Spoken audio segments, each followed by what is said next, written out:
Baik, bismillahirrahmanirrahim yang saya banggakan mahasiswa sekalian. Assalamualaikum warahmatullahi wabarakatuh. Salam sejahtera, salam, Om Swastiastu, Namo Buddhaya, salam kebajikan. Alhamdulillahirabbil alamin, puja dan puji serta syukur kita panjatkan kehadirat Allah Subhanahu wa taala, Tuhan yang Maha Pengasih lagi Maha Penyayang. Kemudian salawat serta kepada junjungan Nabi kita, Nabi Muhammad SAW, Nabi yang telah merubah peradaban manusia lebih terarah dan lebih jelas. Baik, selamat datang di video interaktif pembelajaran pendidikan jasmani anak usia dini. Saya Hamdan H, peserta PKDP tahun 2025, Angkatan 4, PTP UIN Alauddin Makassar yang berhome base di Institut Agama Islam Darul Dakwah Wal Irsyad Polewali Mandar.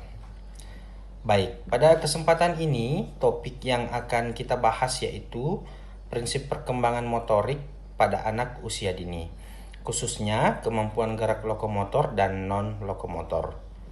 Baik, mari kita mulai pembelajaran dengan penuh semangat dan niat yang baik, karena di balik gerak yang terarah tumbuh potensi yang sejati. Adapun tujuan pembelajaran sesuai dengan RPS yang saya pedomani, mahasiswa mampu menjelaskan prinsip perkembangan motorik anak usia dini, kemudian mahasiswa mampu menjelaskan tahapan dan prinsip perkembangan motorik, kemudian mahasiswa mampu mempraktikkan gerak lokomotor dan non-lokomotor. Baik, kita masuk ke pembahasan pertama mengenai pengenalan perkembangan motorik. Selama masa usia dini, anak-anak mengalami perkembangan motorik yang sangat pesat. Siapa yang tahu apa itu motorik? Jika ada yang tahu, silahkan kirim di kolom komentar. Baik, motorik adalah kemampuan tubuh untuk melakukan gerakan atau aktivitas fisik. Keterampilan motorik terbagi menjadi dua kelompok utama, yaitu kelompok pertama, yaitu gerak lokomotor, merupakan gerak kemampuan anak berpindah atau bergerak dari tempat yang satu ke tempat yang lain. Contohnya seperti berjalan, berlari, dan melompat. Kemudian, gerak non-lokomotor berupa gerakan di tempat yang sama, misalnya mengayun tangan, menekuk badan, dan memutar tubuh. Baik, selanjutnya kita akan mempelajari keduanya agar mahasiswa sekalian bisa lebih paham dengan perkembangan motorik anak secara utuh dan menyeluruh. Baik, materi selanjutnya yaitu mengenal aktivitas motorik. Sekali lagi kita coba kuis singkat. Jika mahasiswa mengetahui, silahkan menjawab. Benarkah berjalan di atas balok membantu melatih keseimbangan anak? Silahkan mahasiswa sekalian memilih jawabannya benar atau salah, dan silahkan kirim di kolom komentar. Nanti kita lihat apakah Anda sudah memahami materi ini dengan baik. Baik, di sini saya akan memberikan contoh atau memaparkan contoh gerak lokomotor dan non-lokomotor. Untuk memperjelas, mari kita lihat beberapa contoh gerak yang termasuk dalam kategori lokomotor dan non-lokomotor. Jadi yang harus mahasiswa sekalian ketahui mengenai gerak lokomotor yaitu seperti berjalan dari satu tempat ke tempat yang lain. Sedangkan gerak non-lokomotor seperti mengayuh tangan agar bisa menjaga keseimbangan, dan seperti memutar badan agar bisa membantu kelenturan dan pengendalian tubuh. Baik, jadi penting untuk mahasiswa sekalian bisa membedakan keduanya agar kita mengerti fungsi dan peran masing-masing dalam perkembangan anak. Baik, selanjutnya kita masuk ke pembahasan mengenai gerak lokomotor. Namun sebelum kita memulai pembahasan tersebut, ayo kita coba interaktif sebentar. Ya, mahasiswa sekalian, mana yang termasuk gerak lokomotor? Silakan mahasiswa sekalian bisa melihat di tampilan materinya. Silakan memilih jawabannya. Apakah memilih bagian A, B, C, atau D? Silakan pilih salah satu jawaban dan kita akan cek bersama jawabannya, dan silakan kirim di kolom komentar. Baik. Mengenai prinsip perkembangan motorik, perlu mahasiswa sekalian ingat bahwa perkembangan motorik anak tidak terjadi secara acak, melainkan mengikuti beberapa prinsip utama. Ada beberapa poin ya, ada 6 poin. Poin pertama, urutan perkembangan yang teratur dari gerakan yang sederhana menuju gerak yang lebih kompleks. Kemudian poin yang kedua, perkembangan bersifat individual, artinya setiap anak punya kecepatan dan pola tumbuh kembang yang khas masing-masing.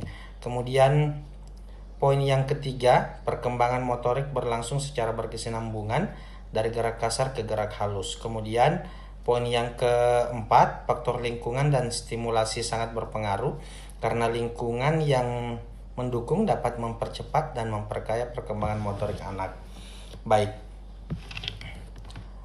Oleh karena itu, peran orang tua dan pendidik sangat krusial dalam menghadirkan stimulasi yang tepat.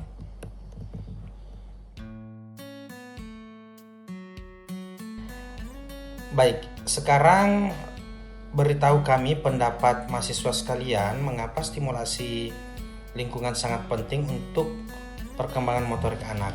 Ayo tuliskan jawaban singkat di kolom komentar. Karena ini akan membantu kita untuk bisa memahami pentingnya peran lingkungan dalam tumbuh kembang motorik anak.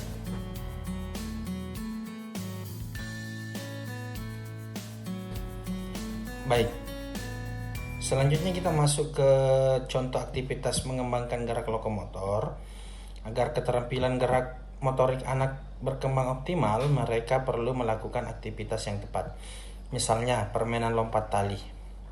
Permainan lompat tali ini dapat melatih kemampuan melompat dan keseimbangan anak, karena aktivitas ini juga menguatkan otot dan koordinasi.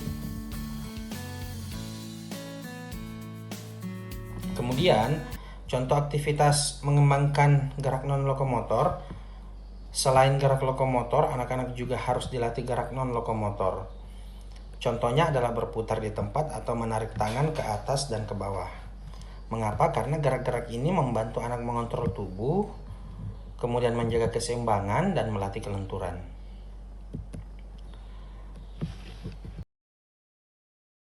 Kemudian di sini kita akan membahas mengenai peran pendidik dalam perkembangan motorik. Mahasiswa sekalian, sebagai calon pendidik, penting sekali untuk memahami prinsip perkembangan motorik agar dapat merancang kegiatan yang sesuai usia dan kemampuan anak. Dengan begitu, kegiatan pembelajaran jasmani usia dini dapat dirancang dengan efektif dan menyenangkan, serta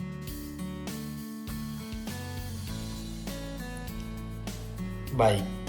Poin penting yang harus mahasiswa sekalian selalu ingat di materi kali ini, perkembangan motorik tidak terjadi secara tiba-tiba, tapi melalui tahapan yang bertahap dan saling berkesinambungan.